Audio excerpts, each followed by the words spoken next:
Our universe might have started from an explosion of pure light. We know about black holes that pull, that trapdoor where nothing comes back. But its twin, the white hole. That could be the secret to how we got here. It changes how you see the Big Bang. It might not be a unique beginning. It could be an echo from a cosmos that came before. There's mathematics that predicts this. It's mind-bending, and it makes us question time, the one-way flow of time. It suggests a vision where every ending is a new start. You get a new framework, a way to see the structure of reality. What if everything we see is just the aftermath, an event playing in reverse, and what that means for the fate of all things? To see the beginning of time in a new light. The heart of a black hole is where physics stops. It's an edge, a boundary, and past that line, our understanding just dissolves into a single point of infinite density. That boundary is the event horizon. Once something crosses it, there's no return. Not a ship, not a planet, not even light. It's the ultimate one-way street. A cosmic drain where nothing comes back. That image is terrifying, but it's also familiar. It's in our science and our stories, but inside the same math that describes this terrifying object, there's its perfect opposite. A mirror image, a cosmic reflection that seems to defy logic. That's the white hole. If a black hole is a place nothing can escape, a white hole is a place nothing can enter. It's not a pull but a push, not a trapdoor but a fountain. Imagine a place where matter and energy are just eternally expelled, spewed out, but nothing, absolutely nothing, can ever fall in. The doorway only swings one way outward forever. This idea didn't come from speculation. It came from the work of a physicist, Carl Schwarzschild. In the early 20th century, right after Einstein published general relativity, Schwarzschild found a solution to those complex equations. He was describing gravity around a single, non-rotating point of mass. And what he found inside the math were two singularities, 2 points where the equations broke down. One described the black hole we know. The other described its twin, the white hole. Two sides of the same cosmic coin, born from the same elegant rules. It revealed a symmetry, a beautiful symmetry in the fabric of reality. The universe's blueprint, written in math, seemed to allow for both, but here's the paradox. We have overwhelming evidence for black holes, stars whirling around invisible giants at the center of our galaxy, ripples in space-time, gravitational waves. But we've never seen a single white hole, not a hint, not a whisper. They're ghosts in the machinery. Theoretical phantoms the math insists could exist, but reality seems to ignore. That forces a difficult question. If the equations are symmetric, why is the cosmos so lopsided? Why drains everywhere but never a fountain? The answer might be tied to the most familiar force in our lives. Not gravity, not light. It's time itself, the relentless one-way flow from past to future. That arrow of time, as we experience it, might be the very thing that chooses which side of the coin we get to see. The laws of the cosmos don't care about time's direction. They're symmetrical. The equations for gravity, for black holes, they work just as well if you reverse time. A planet's orbit, a galaxy spinning, it all makes sense backward. That's a deep truth. The rules treat past and future as the same, but reality isn't like that. We remember yesterday, we see eggs break, we're born, we age. The universe expands from a hot start to a cold end. That's the arrow of time, it only goes one way. So where does that come from if not the laws? It comes from entropy, disorder. The universe started with incredibly low entropy, very ordered, very compact. And since then, it's been moving toward higher entropy, more disorder. That increase, that tendency toward mess, gives everything its forward direction. Think of your life as a film. The laws are the projector. It can run the reel forward or backward.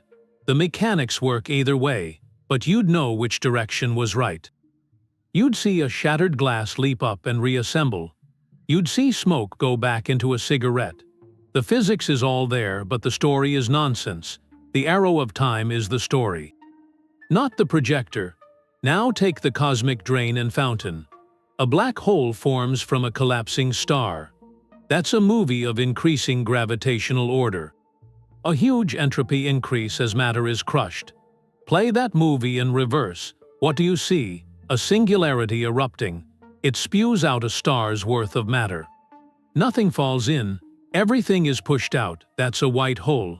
So is a white hole just a black hole running backward? Maybe they're not separate things. Maybe they're the same event, seen from opposite sides of time's mirror. That breaks our linear story. It suggests a white hole could be a black hole from another universe or another time where cause and effect are flipped. And that leads to a staggering question about our own origin, the Big Bang, a singularity, a point of infinite density. All matter, energy, space, and time exploded out. Nothing went in, everything came out. That sounds familiar. It sounds like a description we've heard. It sounds like the ultimate white hole event. What if our universe isn't a starting line? What if it's an exit? The aftermath of a cosmic expulsion from a prior state we can never see. Because for that prior cosmos, our beginning was its final end. That infinite density, it's the great unsolved problem.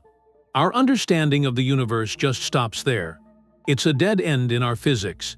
In a black hole, all the matter that falls in gets crushed to a point of zero volume. And at the Big Bang, all the matter we see erupted from a similar point. Our equations scream infinity. And infinity in physics usually means we're missing something. We're looking at a map that says, "Here be dragons," because our tools can't chart the territory. That's the singularity problem. To solve it, we need a new set of rules. We need a theory that can marry the vast cosmic scale of gravity with the bizarre, probabilistic world of the very small quantum mechanics. This quest for a theory of quantum gravity is one of the greatest challenges. And it's here that the white hole idea finds new life. Think of it like watching a film of a balloon being squeezed. In our classical view, the balloon gets smaller and smaller until it pops, it's gone. That's the singularity. But what if, at the very moment it seems it must vanish, a new kind of physics kicks in? A quantum pressure, unimaginably strong, pushes back. The balloon doesn't pop into nothing. It rebounds, it bounces. The squeezing force is overcome by an even greater repulsive force, and the contraction reverses into an expansion. That's the core idea in some approaches to quantum gravity, like loop quantum gravity. It suggests that at the very heart of a collapsing black hole, where classical physics predicts an endless crush, quantum effects create a cosmic bounce. The mathematics describes a transition. The black hole's event horizon, that point of no return, would not be a final trapdoor. After an incredibly long time, far longer than the current age of our universe, the quantum bounce would occur. The inward rushing singularity would transform. It would become an outward rushing eruption. The black hole would, in essence, turn inside out. What was a region from which nothing could escape becomes a region into which nothing can enter. The drain becomes a fountain.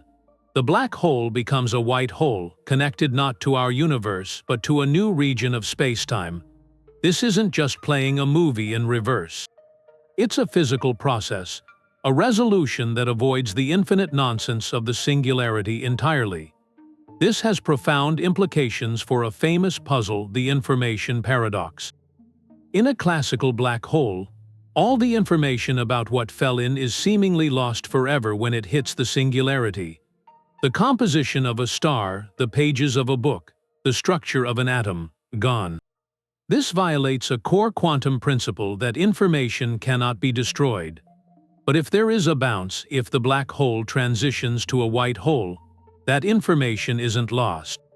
It's preserved, stored, and then potentially released back out in the white hole's eruption. The cosmic drain would have an ultimate overflow valve, safeguarding the universe's quantum ledger. Now, let that idea expand. If a stellar black hole can bounce into a white hole, seeding a new expanding region, what does that say about the mother of all singularities? Our Big Bang.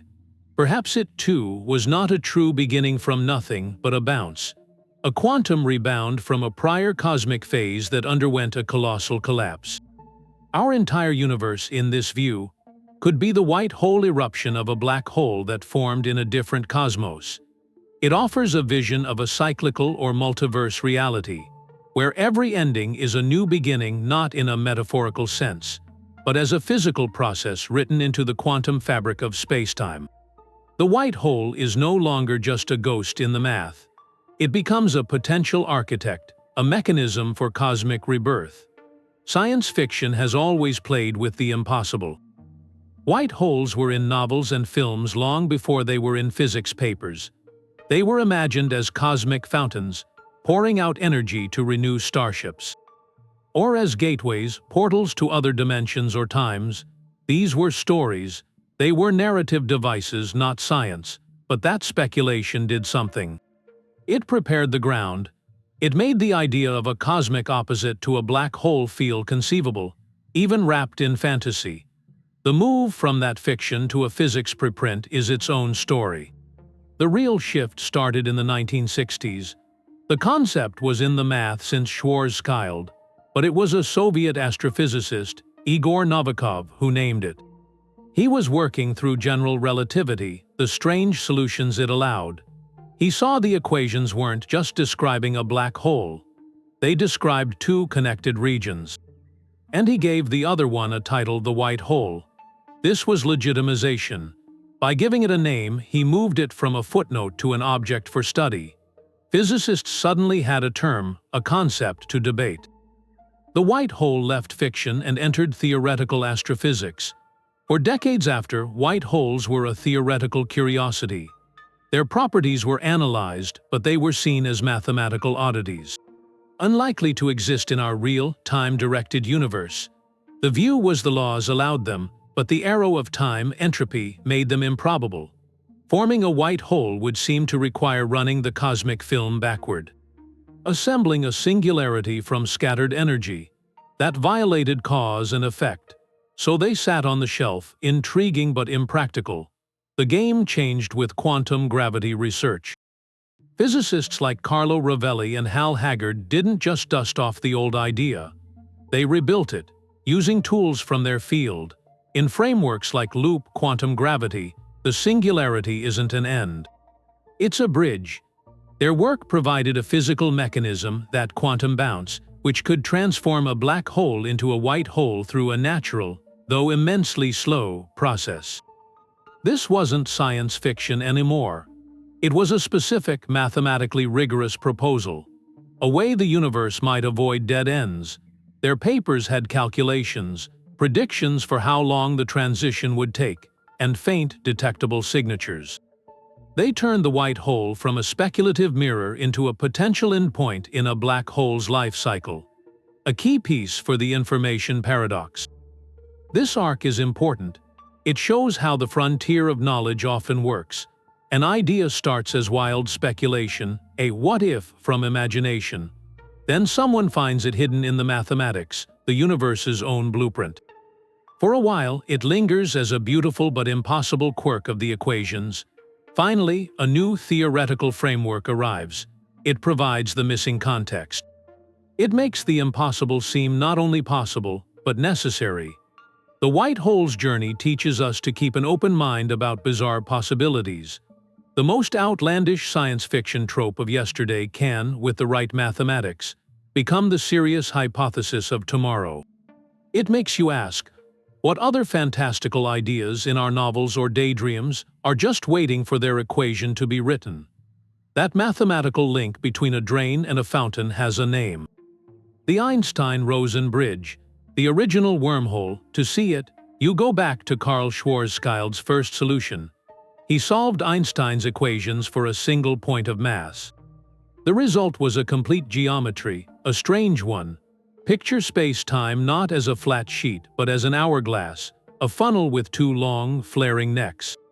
One neck is the black hole we know. Matter and light fall down its throat, toward the central pinch. The singularity, but the math doesn't stop. It describes a second neck. A mirror image, flaring out on the other side of that pinch. That second neck is the white hole, a region where everything is expelled outward. Nothing can travel back down toward the center. The narrowest point connecting them, the handle of the hourglass, is the bridge. It's the pure prediction of general relativity. A black hole and a white hole, linked back to back by a tunnel through space-time itself. The funnel analogy helps, but it has limits. This isn't a tunnel you could travel through. In the classic solution, this bridge is non-traversable. It's catastrophically unstable. The moment it forms, the connection pinches off. Imagine that hourglass waist, infinitely thin, snapping shut instantly. Any particle or light trying to cross would be severed by the collapse. The two regions of space-time become disconnected, mathematically linked in the blueprint, but physically separated. This instability is why wormholes were seen as curiosities for so long. Not shortcuts, yet this unstable bridge is important. It establishes the intrinsic link between a black hole and its white hole twin. They are not independent. They are two sides of a single structure in the geometry of the cosmos. The drain and the fountain are connected by the same plumbing, even if the pipe is sealed. This changes how you see a white hole. It's not a random fountain in empty space. It's the inevitable counterpart to a black hole in the full, unedited equations. One cannot exist without the other in the math. Our universe just seems to show us one half. This mathematical landscape sets the stage. The modern quest is to find a way to prop that tunnel open. To stabilize the bridge, what kind of exotic material, governed by quantum rules, could counteract the violent pinching force? If that's possible, then the Einstein-Rosen Bridge transforms. From a collapsed footnote into a potential pathway. A traversable wormhole, and that pathway wouldn't just connect two distant points. According to the original geometry, it connects the interior of a black hole to the erupting mouth of a white hole. This opens a door. It suggests a conduit, not just through space, but from one cosmic epoch to another, or from one universe to its successor. The white hole is no longer just a theoretical exit. It becomes a possible entrance. The silence from our telescopes is the biggest problem. If these things are erupting with all that energy, why is the sky so quiet? Where are the beacons? That quiet is the third mystery, and it means we have to choose. Either white holes aren't around now, or we're searching wrong. We have to ask what one would actually look like from far away. It wouldn't be a steady light. The math points to something more violent and brief. A white hole, coming from a quantum bounce, would probably release everything in one catastrophic burst. An explosion from a single point, over in seconds or minutes. That description, a short, unbelievably bright flash of high-energy radiation from nowhere, sounds familiar. It sounds like a gamma-ray burst.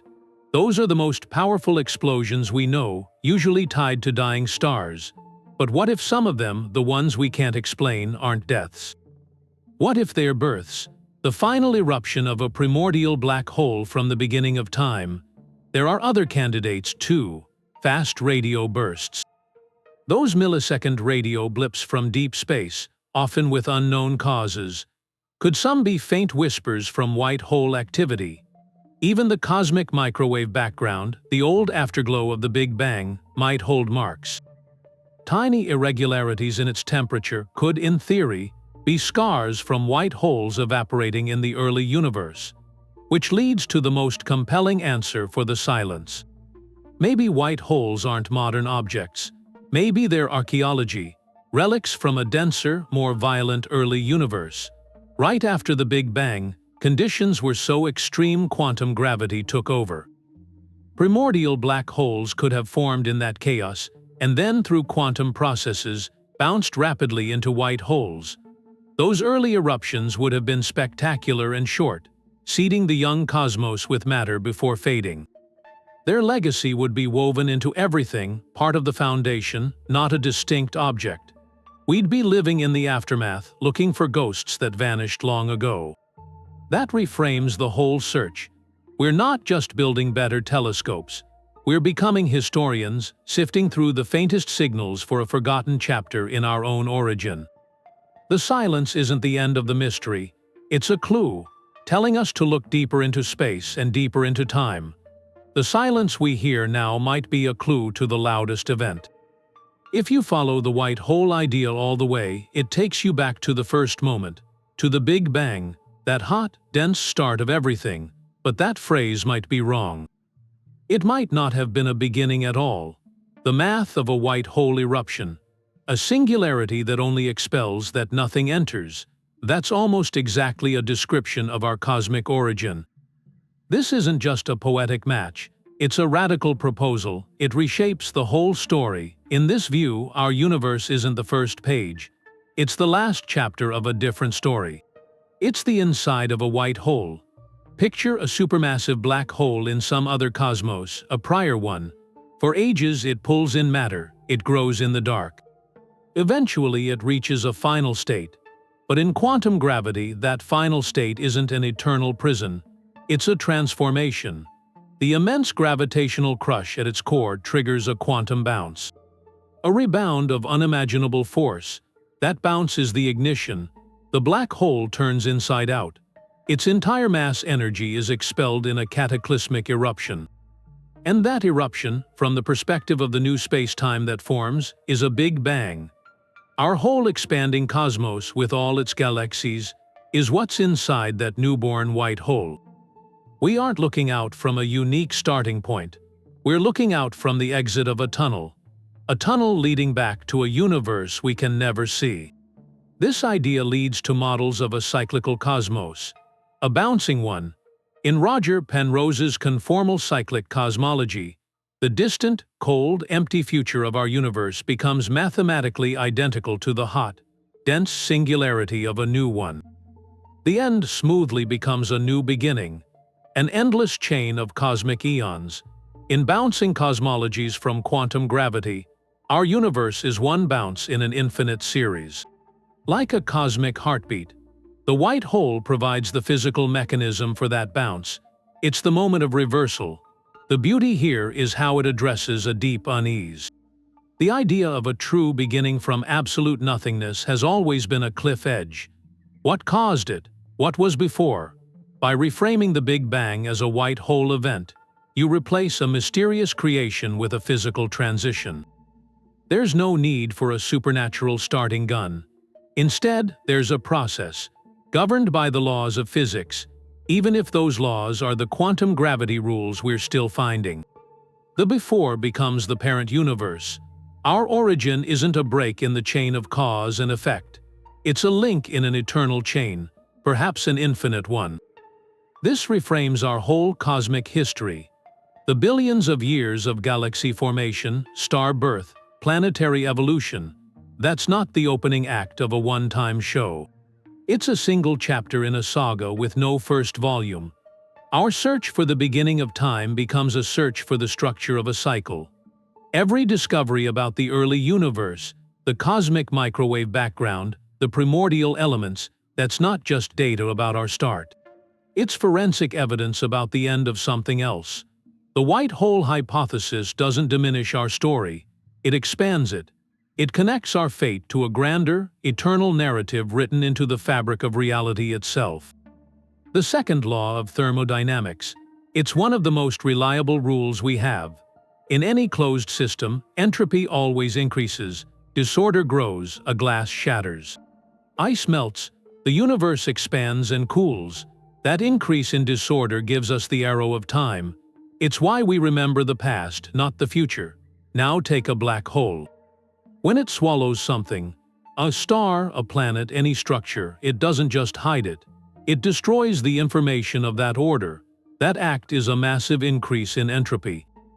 The black hole is a perfect engine of disorder. Then there's its twin, the white hole. Its defining act is to erupt, to spew out matter and energy in a sudden, organized burst. Watching that eruption, it looks like order is being created from chaos. A messy singularity producing structured particles and light. It appears to decrease entropy. It looks like running the film backward, a shattered glass leaping up and reassembling. That's a profound problem. If the second law is absolute, a white hole looks physically impossible. It's not just weird. It seems to violate a foundational pillar. So how could it exist? The answer might be in shifting perspective. What we see as a local decrease in entropy might only be part of a larger story. Imagine a vast, chaotic library. Books scattered, pages torn, high entropy. In one corner, a machine appears. It gathers scattered pages and binds them into a single, pristine book. From your corner, entropy has decreased. Order is created. But what if that machine is powered by consuming 10 other books from a different aisle, shredding them completely to provide the energy? The total disorder in the entire library has still increased. The local creation was paid for by a larger, unseen destruction. That's a potential resolution. The white hole's eruption, the book being bound, is the visible output. But the entropy cost, the shredding of 10 other books, happened elsewhere, in the parent universe where the black hole formed. From the full, two-sided perspective of the system, entropy always increases. The total disorder across the entire bridge continues to climb. Our limited view from inside the new universe only shows the orderly result, not the costly process that produced it. This connects back to time. The arrow of time points toward increasing entropy. In the parent universe, time flows forward as the black hole forms and entropy soars. At the moment of the quantum bounce, the transition, the local arrow of time might effectively flip for the new region. From inside the white hole eruption, time appears to begin, flowing forward from what was, from the parent's perspective, its final moment. This doesn't break the second law. It embeds it in a grander architecture. The law holds for the complete, closed system. What looks like a reversal to us is just a bend in a much longer river of time, always flowing toward greater disorder. That thermodynamic insight doesn't dismiss white holes. It challenges us to think bigger, to see our universe not as everything, but as a chapter where the local rules are written by a global, and perhaps eternal, truth. If you pull all the way back, the cycle feels vast. But to really see where it starts, you have to go the other way. You have to go incredibly small, down past anything familiar. Past atoms, past particles, to the foundation of everything, to space and time themselves, at a scale called the Planck scale. Here, distances and times are so tiny that our normal ideas fall apart. This is where quantum mechanics is in charge, and what it shows is a kind of chaos, a turbulent base. Physicists have a name for it: quantum foam. Think of a still pond. From far away, it's just a smooth surface. That's like our smooth space-time. But if you could get down to the size of the water itself, you'd see something else. Constant motion, churning, bubbles appearing and vanishing in a frenzy. Quantum foam is that, but for reality. At this scale, because of quantum uncertainty, empty space isn't empty. It's a boiling broth. Virtual particle pairs flicker into being. They borrow energy from nothing, then annihilate each other almost instantly. And it's not just particles. The geometry of space-time is churning, too. Theorists think tiny wormholes are constantly forming and closing, a foam of fleeting tunnels. Now put a white hole into that microscopic storm. If the math links black holes and white holes as two ends of a wormhole, then in this quantum foam, you'd expect to see both. Not as stable things, as fleeting events. Virtual black holes and virtual white holes, popping in and out together, connected by those transient bridges. You couldn't visit them, you couldn't see them. They're fluctuations in geometry itself. For a duration almost too short to have meaning, a Planck time, a tiny region might act like a white hole. It might expel a bit of virtual energy before it vanishes. These aren't cosmic fountains, they're quantum static, the background noise of reality. This idea fits into certain theories of quantum gravity, like loop quantum gravity. In that picture, space isn't smooth all the way down, it's granular, made of tiny, discrete loops. The quantum foam is how that fabric behaves, and within it, the most dramatic events are these microscopic bounces. A virtual black hole turning into a virtual white hole. Each one is like a tiny Big Bang in reverse, happening on a scale almost impossible to picture. That does something. It changes what a white hole is. It's not just a rare, colossal endpoint. It becomes a fundamental process, a building block. From this view, space-time isn't a passive stage. It's an active substance, woven from countless microscopic white hole events. Their collective behavior, their constant explosive births and deaths, could set the properties of the vacuum itself. They might shape the cosmological constant, the energy of empty space that drives expansion. They could be what gives space its texture. So the white hole bridges a gap. It connects the probabilistic rules of the quantum world to the smooth geometry of the cosmos. The same process that might explain the birth of the entire universe could be happening in a trillion muted forms in every bit of space around you. The grand cosmic cycle and the quantum foam aren't separate stories. They're the same story, just told at two different volumes. One is a thunderous symphony. The other is the hum of the instrument. But there's a catch to this idea of tunnels and fountains, a terrifying one. If you travel through a stable wormhole from a black hole to a white hole, you might not just be moving through space. You might be moving through time, and not just forward, possibly backward. That possibility opens the door to one of the most troubling concepts in physics, the closed timelike curve. A timelike curve is just the path an object takes through spacetime. Normally, these paths always move forward in time. You can move any direction in space, but you only go forward in time. A closed timelike curve is a path that loops. It bends so severely through the warped geometry of a wormhole that it circles back to meet its own past. An object on that path could, in theory, return to the exact same event where it started. It could meet its past self. It could go back and change something that already happened. This is where the famous paradoxes come in. The grandfather paradox. What if you went back and prevented your own grandfather from meeting your grandmother? You would never be born, so you could never go back to change the event. It's a logical contradiction. It seems to shred the idea of a consistent, causal universe. If closed timelike curves are possible, then cause and effect breaks down. That's the very foundation of science and reality. Most physicists see this not as a fun thought experiment, but as a serious problem. A sign that our equations, while mathematically beautiful, might be describing something nature forbids. So how do we resolve it?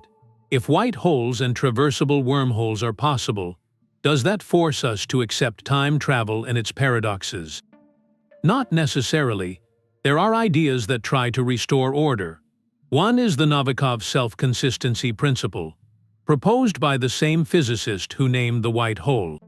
It asserts that if time travel to the past is possible, then the universe is self-consistent. Any action a time traveler takes is already part of history. You couldn't change the past because you already didn't. In this view, you might go back and try to prevent an event, but some quirk of fate, a slipped foot, a missed signal, would always stop you. The timeline is a single, unchangeable story. Your journey back was always a part of it. Another solution comes from the quantum world. The conditions to create a stable wormhole to prop open that tunnel might require something called exotic matter. Matter with negative energy density. This isn't antimatter. It's a theoretical substance that would push against gravity, creating the repulsive force needed to keep the tunnel from pinching shut.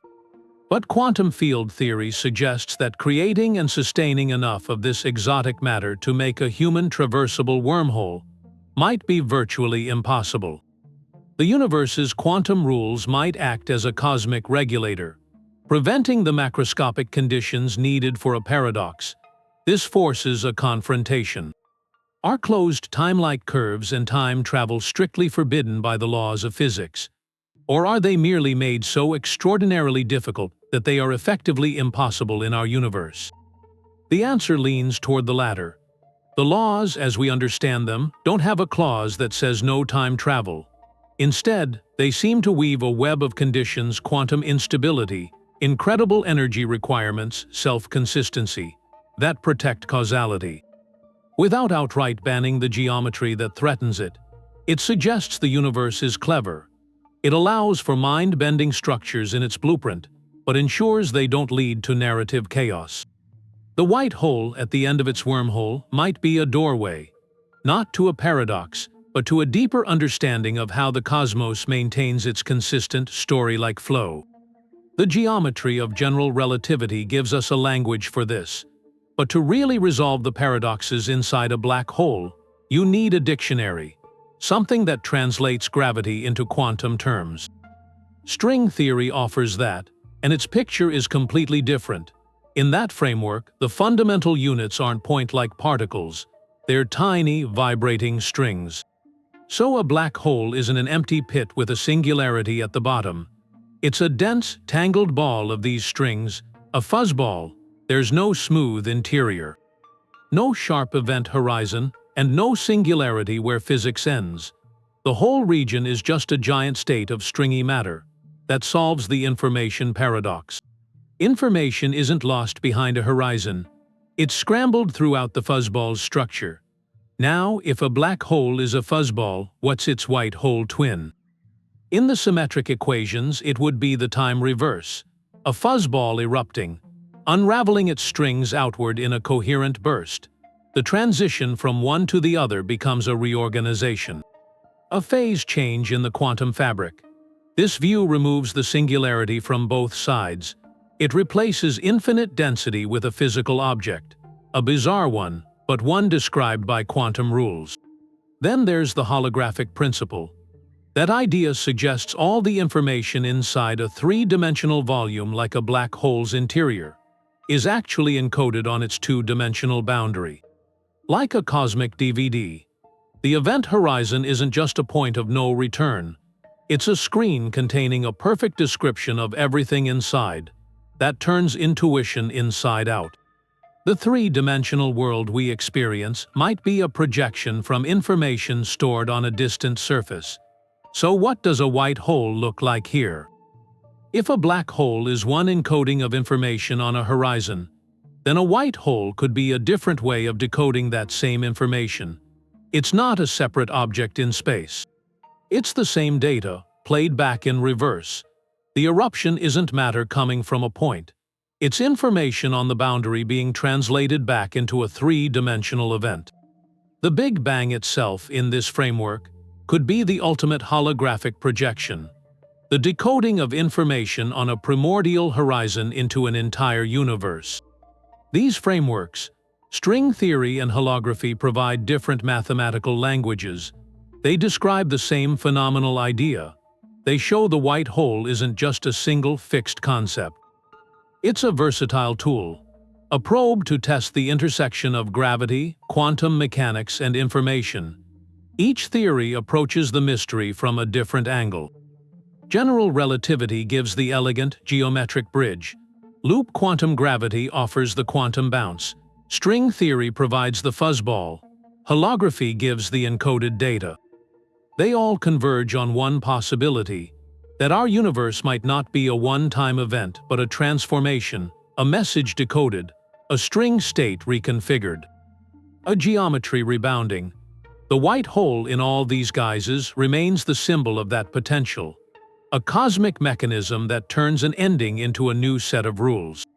That preservation of information is the deepest rule. In quantum mechanics, it's a sacred principle, unitarity, information.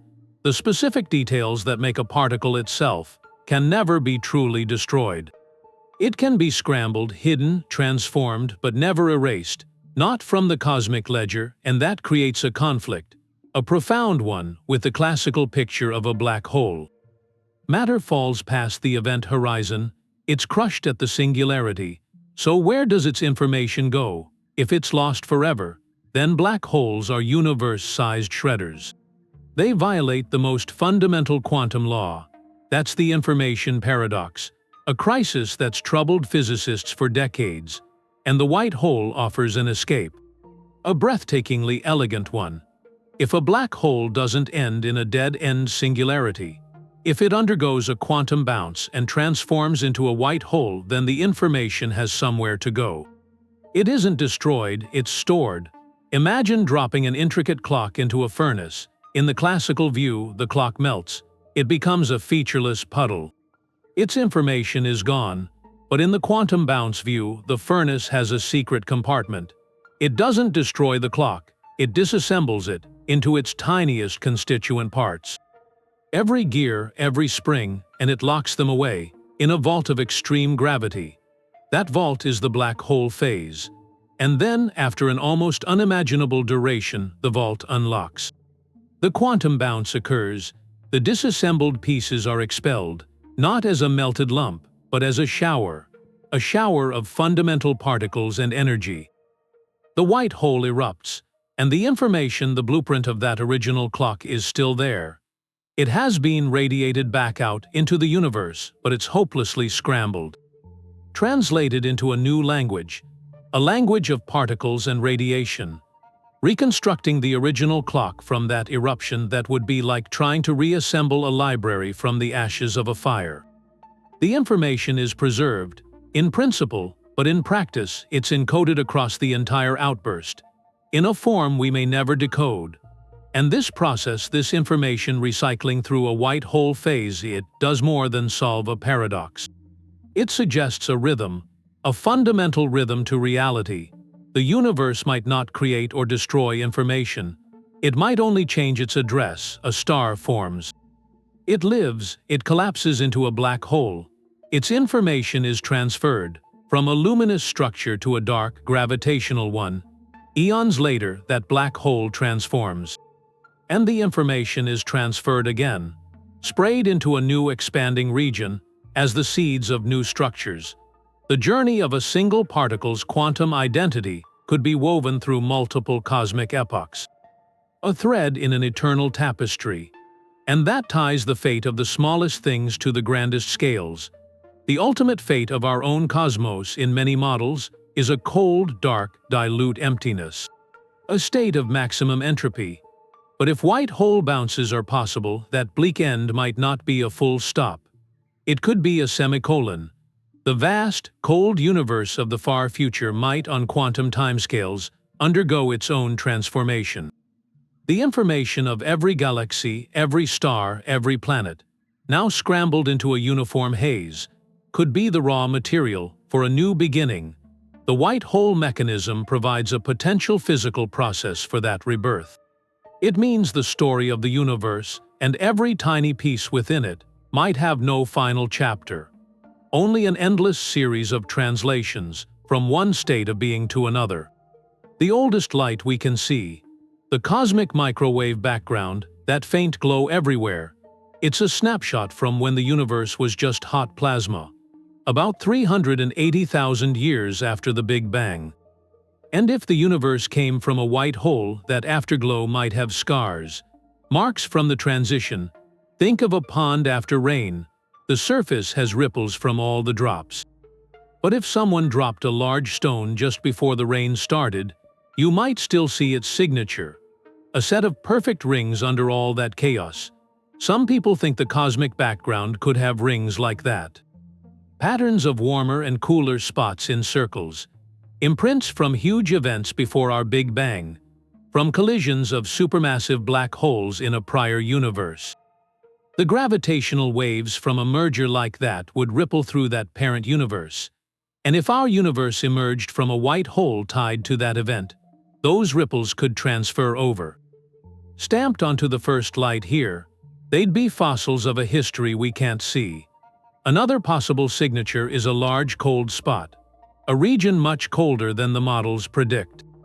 One explanation is a cosmic texture, a defect in space-time, but another idea ties it to the quantum nature of the white hole itself. The bounce from black hole to white hole wouldn't be perfectly smooth. It would have a graininess, a structure. That structure could imprint a pattern on the erupting energy, a kind of fingerprint, and that could later show up as a large, unusual feature in the background. A direct signal from the machinery of our birth. Researchers analyze the data from satellites like Planck, looking for these statistical anomalies, patterns that don't fit a simple, smooth beginning. The search is very difficult. It's like listening for one faint chord in a symphony of noise. Telling a potential signal from random fluctuations takes a lot of precision. So far, No definitive ring or cold spot has been confirmed as a pre-Big Bang signal. The data can be interpreted different ways, but the hunt continues. Because the prize is big, finding such a signature would be one of the greatest discoveries. It wouldn't just be evidence for white holes. It would be proof our universe has a parent. A clue that we're part of a larger, maybe eternal, story. It would mean the cosmic background isn't just a picture of our infancy. It's a palimpsest. A document with older writing faintly visible underneath. We'd be reading a message from a cosmos that existed before time, as we know it, began. Every subtle fluctuation in that ancient light becomes a word. In a forgotten language, telling us how everything came to be. This endless translation, it goes past physics. It touches a question we've had since we first looked up. What if our story has no real start and no final end? A universe reborn from its own remains, black holes turning into white holes in this eternal dance. That carries a weight. It can feel comforting and dizzying. It echoes one of the oldest ideas, the idea of eternal return. The Stoics thought about it. Cycles of cosmic fire and renewal. Later, Nietzsche gave it as a thought experiment. What if every joy, every pain, every moment of your life repeated exactly the same, an infinite number of times? He didn't mean it as science, it was a test. To live in a way you'd be willing to relive every detail forever. The cosmology version isn't about personal history. It's about the stage itself. If universes bounce and recycle, then the general script might play out again. Galaxies forming, stars igniting, planets coming together. The specifics would change. A new quantum shuffle each time, but the broad narrative, expansion, structure, life, that would be a recurring theme. In an eternal symphony, that challenges something deep in us. We're born into a linear story. We have a past we learn, a present we live, a future we look toward. Our sense of history, of progress, of legacy, it's built on that arrow. The cyclical model doesn't erase the arrow inside our cycle. We still have a past and a future from our Big Bang white hole. But it puts our whole timeline inside a much larger loop. Maybe an infinite one. Our universe's history isn't the only history. It's one chapter, in a library with no first volume and no last.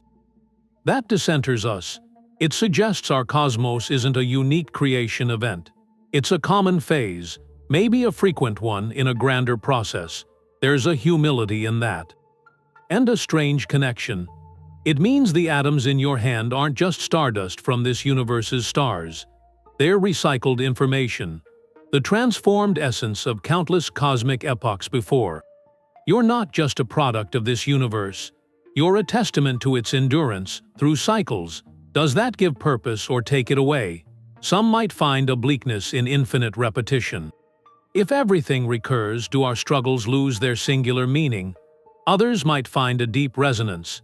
It suggests the universe has a resilience, a capacity for rebirth written into its quantum core. Destruction is never absolute. An ending is always a potential seed. In that view, the cosmos has a kind of immortality, not a static one, an ever-transforming process. Our own lives, fleeting as they are, become part of that unbroken chain. A brief, conscious flicker, in one cycle of an eternal flame. In the end, the science doesn't tell us how to feel. The equations of loop, quantum gravity, or string theory, they describe mechanisms, not meaning, but they open a door to a vista philosophers and poets have glimpsed for millennia. They give a potential physical language for an intuition. That existence is a story with no final page. Whether that feels like a beautiful promise or an endless loop, that might be the most personal reflection the cosmos ever asks of us. The math gives us a blueprint, but to see it move, you need a different kind of eye. You have to build a universe inside a machine. Since we can't find a white hole out there to watch, scientists create them here. In supercomputers, where billions of calculations per second breathe life into equations, that's numerical relativity. It takes the complex, non-linear math of Einstein's theory and translates it into a dynamic visual story. Researchers start by defining the initial conditions. They program in a configuration of matter and energy, often mimicking a collapsing star. Then they let the simulation run. The computer solves the equations of general relativity, step by tiny step, calculating how spacetime curves, and how that curvature in turn guides the matter. You can watch in accelerated time as gravity takes over. The simulated star implodes, an event horizon forms, the geometry warps toward that central point. That point of infinite density, the classical singularity. But this is where the quantum gravity models come in. In the most advanced simulations, physicists introduce a cutoff. A set of rules from theories like loop quantum gravity. Rules that prevent the equations from blowing up to infinity. They model that quantum pressure. And when the collapsing matter reaches that extreme density, the simulation doesn't stop. It shows a bounce, the inward rush halts, it reverses, and from that point, a new expansion erupts. The geometry flips. What was a region of ultimate pull becomes a region of ultimate push. The black hole in the simulation becomes a white hole. These visualizations are more than movies. They are experiments in silico. By tweaking the parameters, the strength of the quantum effects, the initial mass, the rotation, scientists can ask questions. How long does the bounce take? Is the resulting white hole stable, or does it instantly evaporate? What kind of radiation does it emit as it erupts? The simulations can predict a light curve, a signature of how the brightness would change over time. They suggest a white hole eruption wouldn't be a slow leak. It would be a brilliant, sharp spike of energy. Across many wavelengths, perhaps followed by a fading afterglow. This gives astronomers a concrete template, something to match against strange flashes in their data. And these digital universes test the wormhole connection. Some simulations track hypothetical particles on their journey. They show the path, through the theoretical bridge from the black hole interior to the white hole eruption. Probing the stability of the tunnel itself. The results guide theory. If a simulation consistently shows a white hole that collapses too quickly to be observed, that tells us something about the likelihood of finding one today. If it shows a distinctive gravitational wave signal, a specific chirp or ring down, that becomes a new target. For observatories like LIGO, this computational work turns profound speculation into a rigorous engineering test. It lets us stress test the cosmos's own blueprints to see which designs hold up under simulation and which ones fall apart. We are not just dreaming of white holes, we are building them in exquisite detail inside our most powerful machines. To learn the rules of their existence, dark energy is the biggest surprise we've had in modern cosmology. For a long time, we thought the expansion of the universe was slowing down, that it was just coasting from the Big Bang. Then we looked at distant supernova and we saw the opposite. The expansion is actually speeding up. Something is pushing space apart. Something smooth, something persistent. We call it dark energy, but that's just a name. It makes up about 2/3 of everything and we don't know what it is. But maybe it's connected to the white hole idea. Maybe dark energy is a whisper from that kind of origin. One idea goes back to the quantum foam, that sea of virtual particles of fleeting geometry. Some theories say microscopic white hole events are popping in and out of existence there, and they're not static. Each tiny eruption gives a little outward push, a pressure against space itself. Individually, it's unimaginably small, but across the whole universe, could it add up? Could the net effect of all these quantum white holes, each one a miniature birth, be a smooth energy that drives space apart? In that view, dark energy isn't a new substance. It's something that emerges. It's the residual hum from space-time's own activity, the background noise of countless tiny rebirths, and their collective echo is the acceleration we see. Another thought looks at our own Big Bang as a white hole event. If the universe came from a quantum bounce, that transition didn't just release matter and energy. It may have imprinted a property onto the new cosmos. Some models in loop quantum cosmology suggests the bounce naturally creates a phase of accelerated expansion right at the start. A kind of inflation, but driven by the quantum gravity of the bounce itself. That acceleration eventually slows. It gives way to the normal expansion from the initial momentum. But what if a trace of that initial impulse remains, like a spring that was stretched and never fully went back? The fabric of space could keep a faint, repulsive tension. This leftover tension from the white hole birth could be what we see today as dark energy. So the engine of our beginning and the fuel of our future could be two sides of the same process. These ideas are highly speculative right now.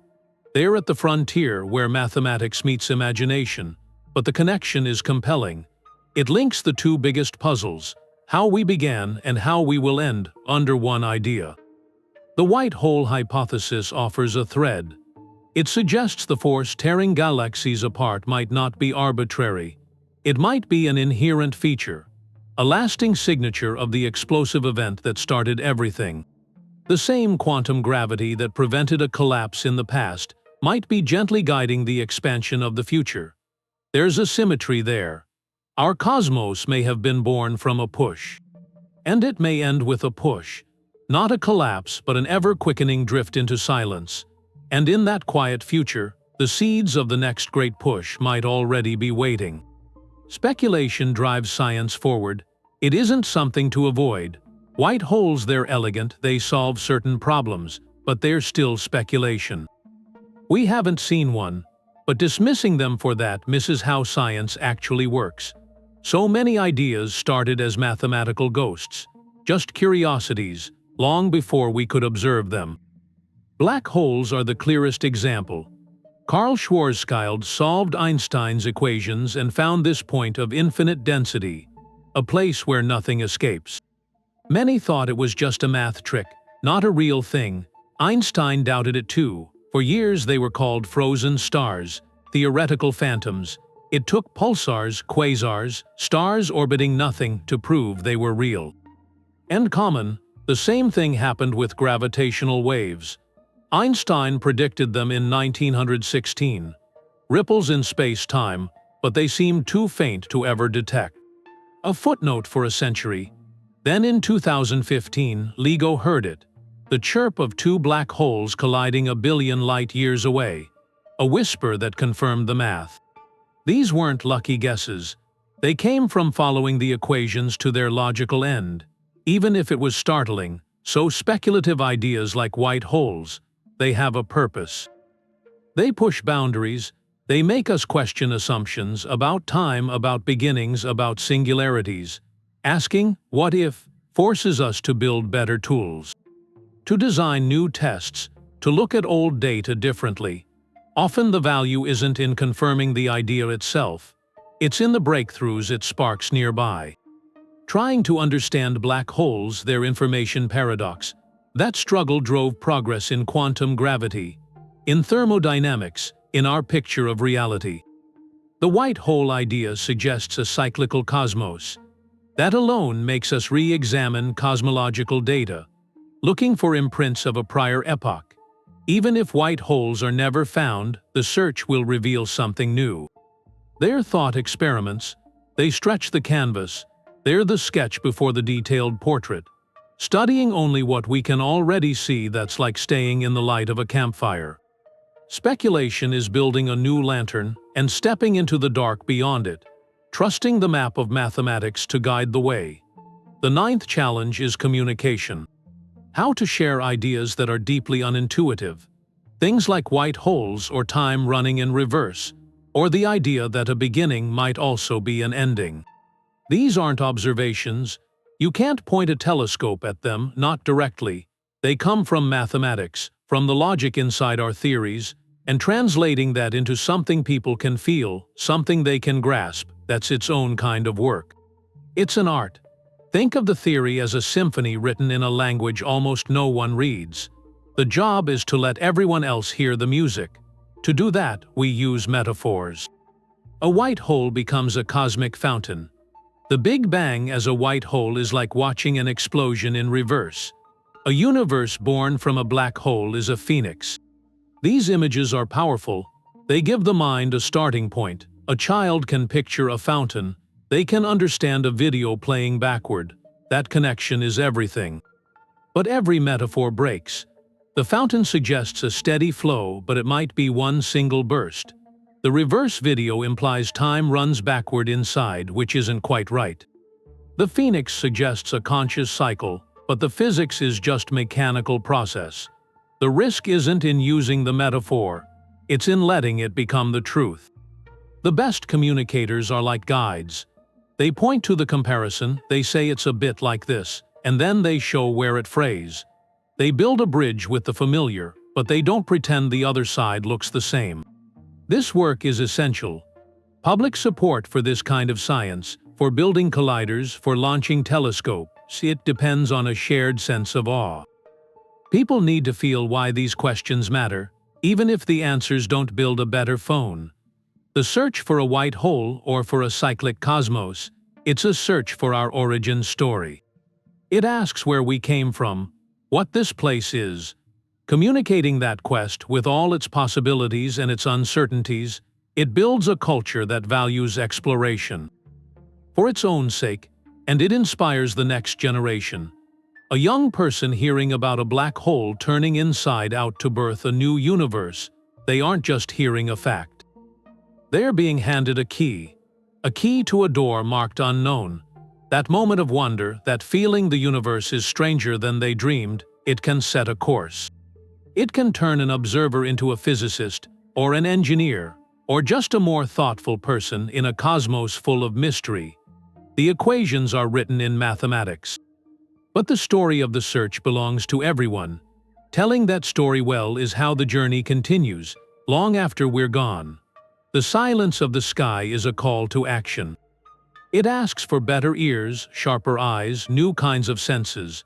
To find evidence for something like a white hole, you need instruments that listen to the universe in ways we never have. The next observatories won't just look for light. They'll feel for tremors in spacetime itself. There's LISA, the Laser Interferometer Space Antenna. It's a mission of breathtaking ambition. 3 spacecraft in a vast triangle, trailing Earth in its orbit, connected by laser beams over millions of kilometers. This floating observatory will sense gravitational waves at frequencies far lower than what we can hear from the ground. It will tune into the slow hum of supermassive black holes merging. But it might hear something else. The final moments of a quantum bounce. If a white hole eruption is the explosive end of a long collapse, it could ring spacetime like a bell.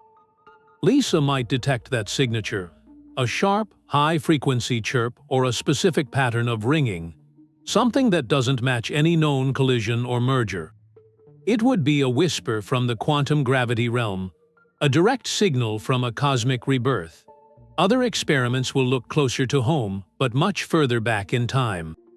They'll scrutinize the cosmic microwave background with microscopic precision. Future satellites and telescopes will map the faint temperature variations in that ancient light.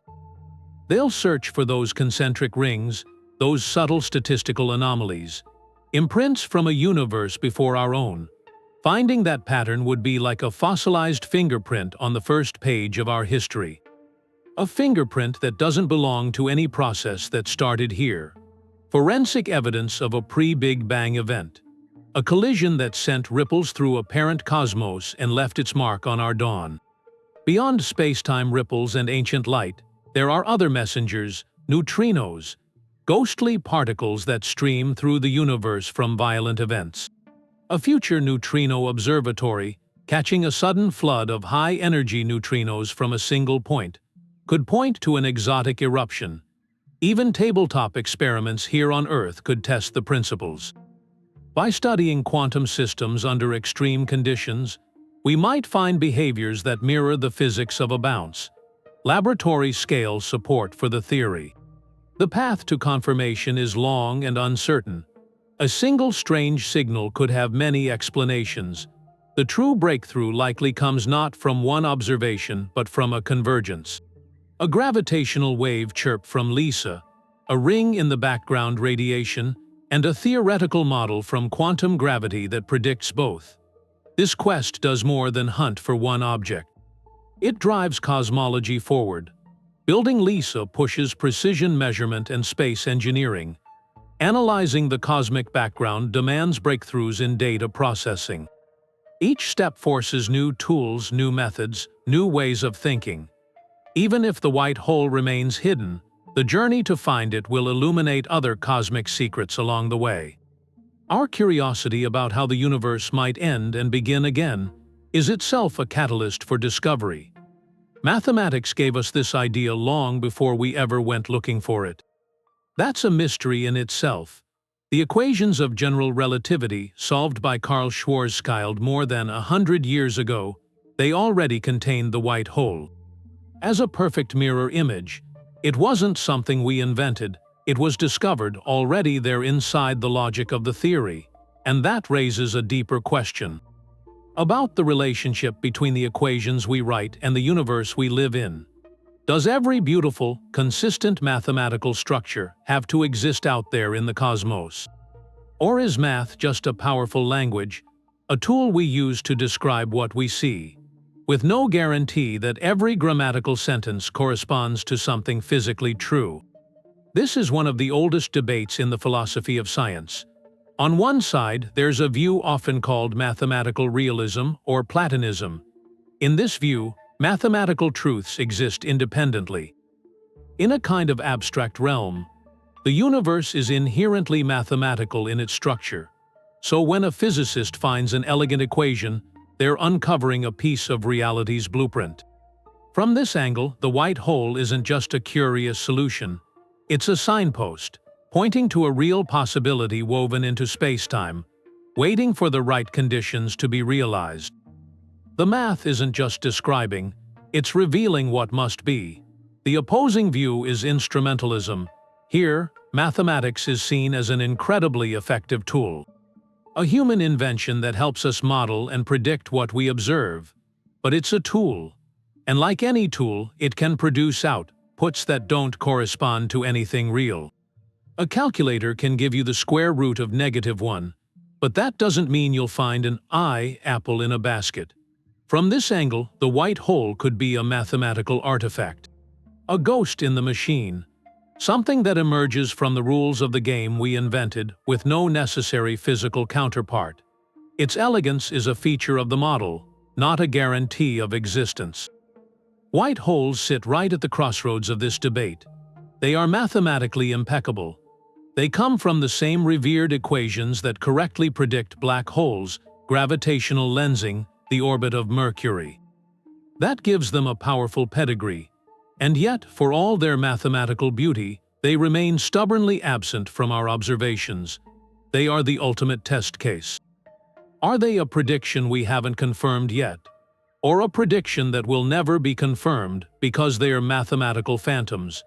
This tension isn't a weakness in science. It's the engine. The back and forth between mathematical discovery and physical observation is how we move forward. Math often runs ahead, pointing the way into the dark. It suggested antimatter before we found it. It hinted at the Higgs boson decades before the Large Hadron Collider. But it has also led us down blind alleys, proposing things like the luminiferous ether, a mathematically sensible medium for light waves that just wasn't there. So how do we navigate? We let the universe be the final judge. The white hole hypothesis pushes us to build better detectors, to analyze deeper data, to conceive new tests. It forces our theories to grow more sophisticated, to explain not just why something could exist, but why we haven't seen it yet. Maybe the quantum gravity corrections that make white holes possible also make them extraordinarily rare. Or transient. Maybe their existence is tied to conditions in a multiverse we can't access. The mathematics opens the door, but only experiment and observation can tell us if anything is walking through it. This interplay is the soul of theoretical physics.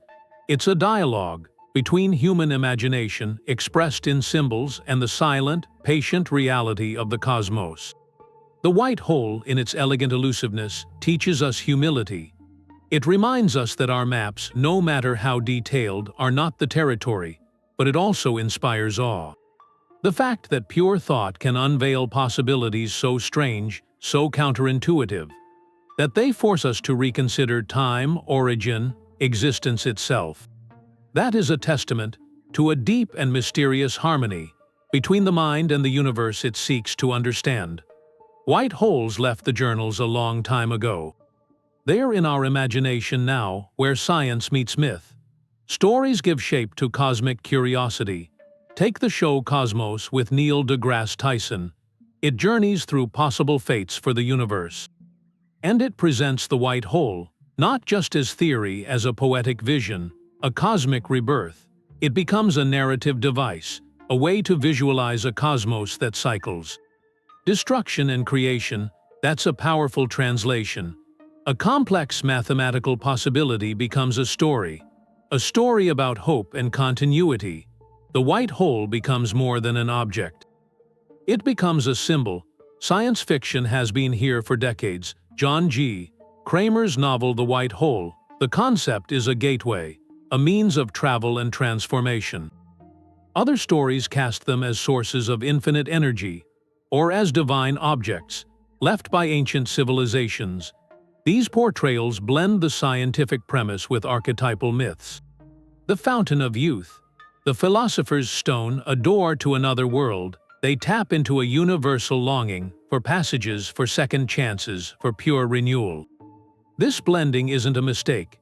It's how we metabolize ideas too large for logic alone, when a concept threatens to turn time inside out, or suggest a universe before our own.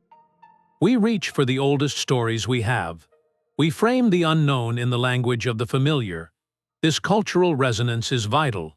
It's a feedback loop. Theoretical physics provides the startling premise, a hole in space that only expels. Then artists and writers take that premise, they run with it, they explore its human implications. What would it feel like to witness such a thing? What would it mean for our understanding of divinity or destiny? Their explorations filter back into the public consciousness. They prepare the ground, they make the idea feel conceivable. Even before the mathematics is fully understood, a person encounters a white hole in a novel or a film. They are subtly primed. Later, they hear a physicist discuss the same idea seriously. It feels less alien. The leap of imagination has already been made. This process does more than entertain. It helps society engage with concepts that challenge our place in the universe, a cosmology that is cyclical. Without a unique beginning, that can feel disorienting. It decenters human history, but when that idea is wrapped in a narrative, a story of a phoenix universe, a gateway to another reality, it becomes something we can grapple with emotionally. We explore the philosophical weight through character and plot. Art becomes the testing ground. For the soul of the science, it asks not just can this happen, but what would it mean if it did? So the white hole ceases to be merely a speculative object in astrophysics. It becomes a mirror, reflecting our timeless questions about origin, about end, and the possibility of something beyond our own horizon. The search for our place is more than just data. It's a story we tell, and every new chapter has a certain weight. Confirming a cyclical universe born from a white hole would be a huge scientific achievement. But beyond the equations, it invites a deeper reflection. If our universe is one bounce in an endless series, does that make our time more precious or less significant? The vastness of that vision is humbling. It places our entire history, every civilization, every life, within a single cycle of an eternal process. It could feel diminishing. Our struggles, a brief flicker in an infinite replay. But that perspective misses something. The fact that we are here in this cycle, capable of asking these questions, of mapping the stars, that itself is a remarkable outcome. Each cycle may produce its own tapestry of complexity. Ours wove in conscious observers. That gives our moment a singular importance within the grand scheme. Then there's the multiverse. If our universe is a white hole eruption, it might be one of countless others. each with different laws. In that landscape, the specific fate of our cosmos, heat death or another bounce, could seem like a local event. Lost in an infinite ensemble, does that erode our sense of cosmic responsibility? It sharpens it. If ours is one fragile, living world in a possibly sterile multiverse, its value is concentrated. Our planet, with its thin blue atmosphere, becomes an irreplaceable page in a story of staggering scale. The knowledge that our universe is not everything doesn't absolve us of caring for our part of it. It frames our stewardship as a rare privilege. We are the universe, here and now, become aware of itself, and with that awareness comes a quiet duty. To preserve the conditions for wonder, for discovery, for life itself, in our fleeting chapter. These aren't questions science answers with equations. They are questions science inspires us to ask. The pursuit of cosmic knowledge, from white hole math to mapping galaxies, circles back to our own humanity. It challenges us to find meaning, not in being the center of everything, but in being a conscious part of something magnificent and enduring. Whether our story is a one-time event or an eternal return, the awe we feel looking up at the night sky, and the care we must exercise looking down at our world, remain. The most human responses to a cosmos full of mystery. That shimmering gateway image is compelling, but it's usually wrong. The first big misconception is that a white hole is a stable portal. Like a cosmic door you could fly a ship through.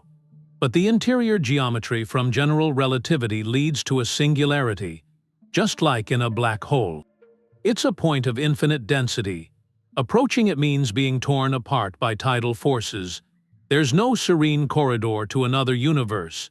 The journey ends violently at that central point. The science fiction idea of a traversable wormhole needs exotic matter to prop the tunnel open. That's a theoretical possibility, but it's far from the default state of a white hole. Another common story casts them as moral opposites. The benevolent white hole versus the monstrous black hole. That's a narrative overlay, not physics. These objects aren't good or evil. They're mathematical solutions. One describes a region of extreme gravitational pull. The other describes a region of extreme expulsion. There's no consciousness there, no intent. Framing them as cosmic antagonists misses the point.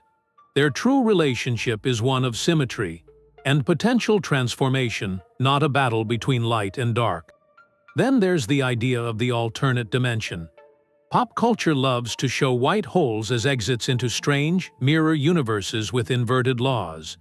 While some cosmological models do connect a white hole eruption to a new spacetime region, it's not a dimension of green skies and floating mountains.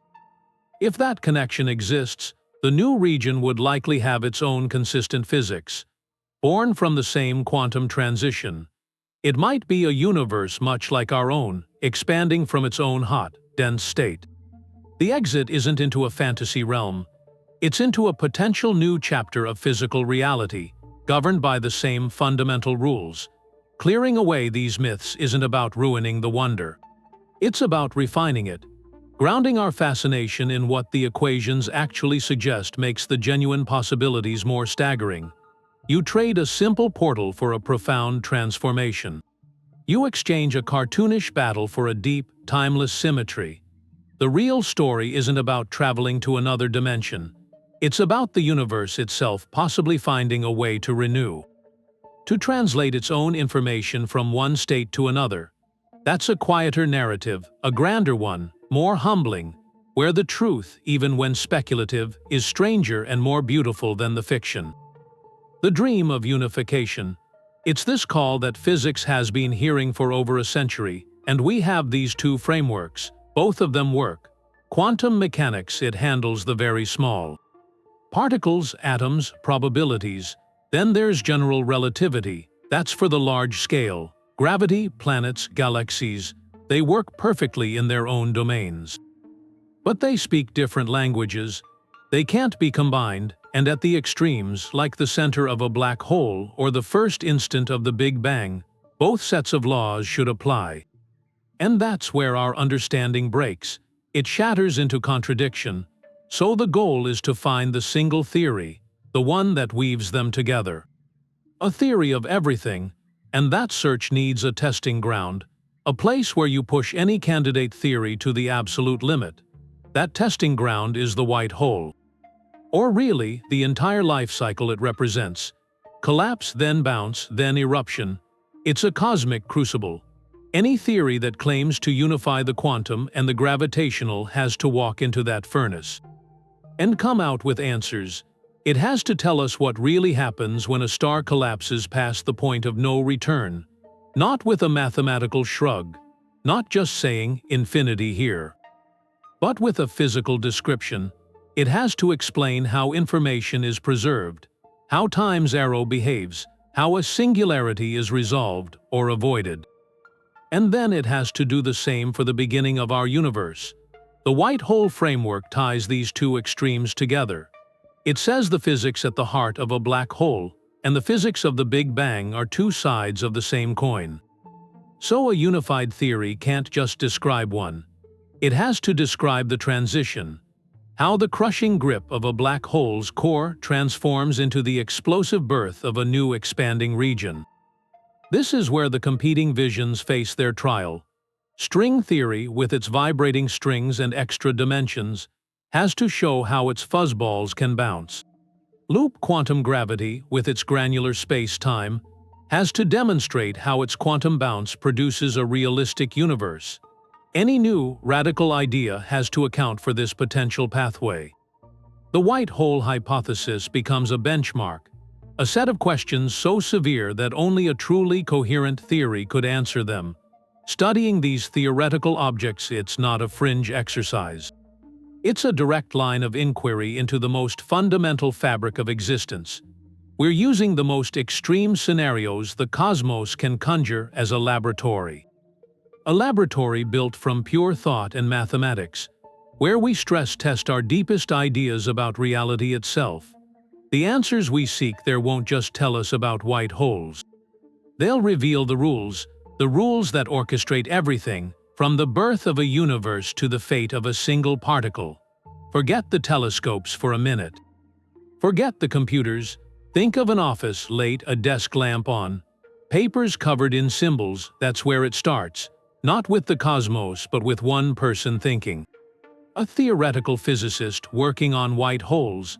It's like an artist with a blank canvas, or a composer listening for a melody that isn't there yet. Their materials are different. Math and logic.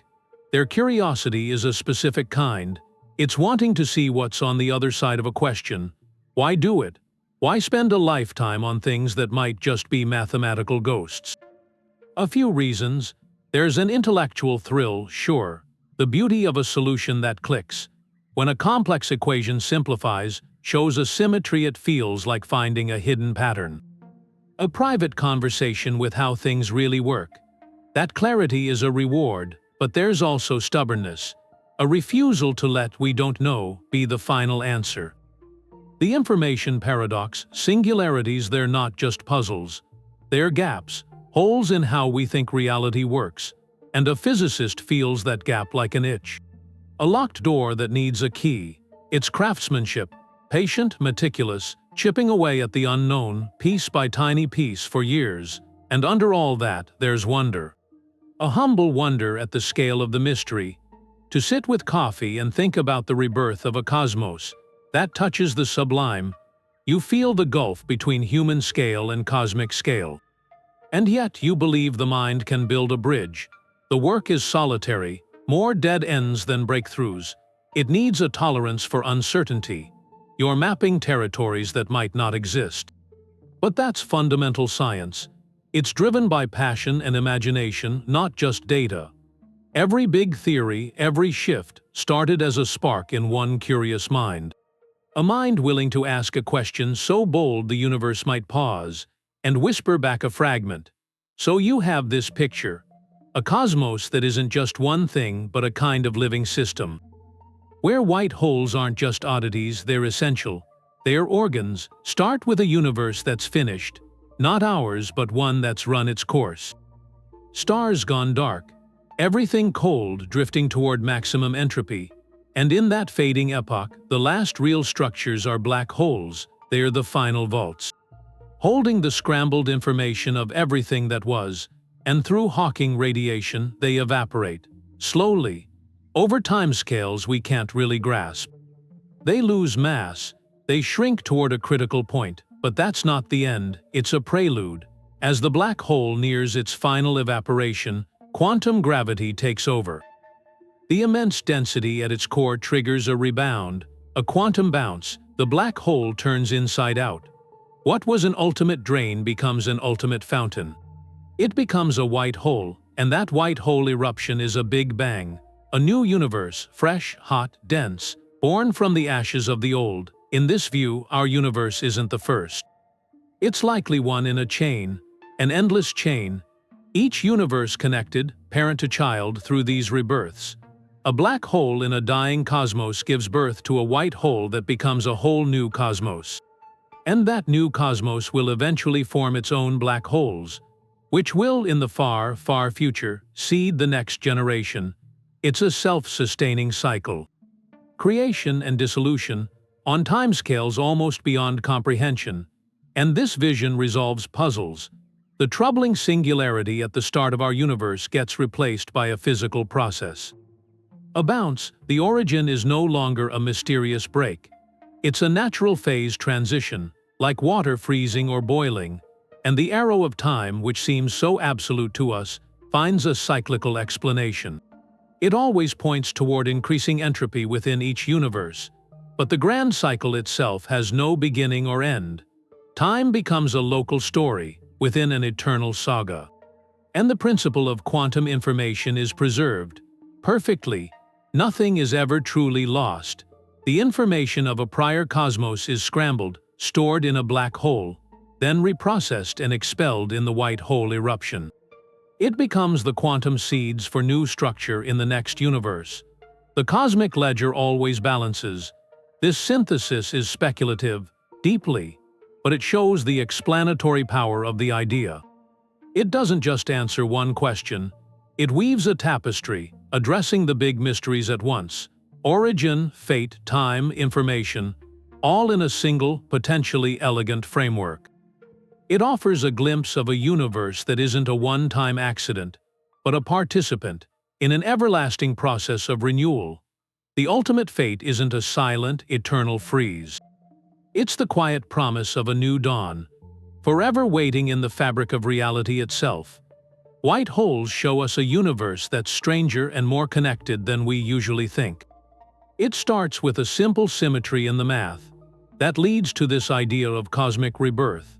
And along that path, you see how these objects could fix the problem of the singularity. They could protect quantum information. They could reframe our Big Bang not as a one-time beginning, but as something natural in an endless cycle. It's not just about finding a new kind of celestial body. It's about rewriting the whole story of existence, turning it from a single creation event into an eternal conversation. A conversation between gravity and quantum mechanics. Now, definitive proof is still out of reach, but the pursuit itself has already changed our understanding. It forced physics to confront the information paradox, to probe the nature of time, to build bridges between the largest scales and the smallest. The white hole acts as a catalyst. It pushes our mathematics. It pushes our technology, and it pushes our imagination to places they haven't gone before. That's how science evolves, not through sudden revelation, but through gradual pressure. The pressure of a beautiful, challenging idea. Today's most speculative theory, born from a curiosity about a mirror in the math, can become tomorrow's established science. The history of black holes and gravitational waves shows us that patience and precision can turn phantoms into facts.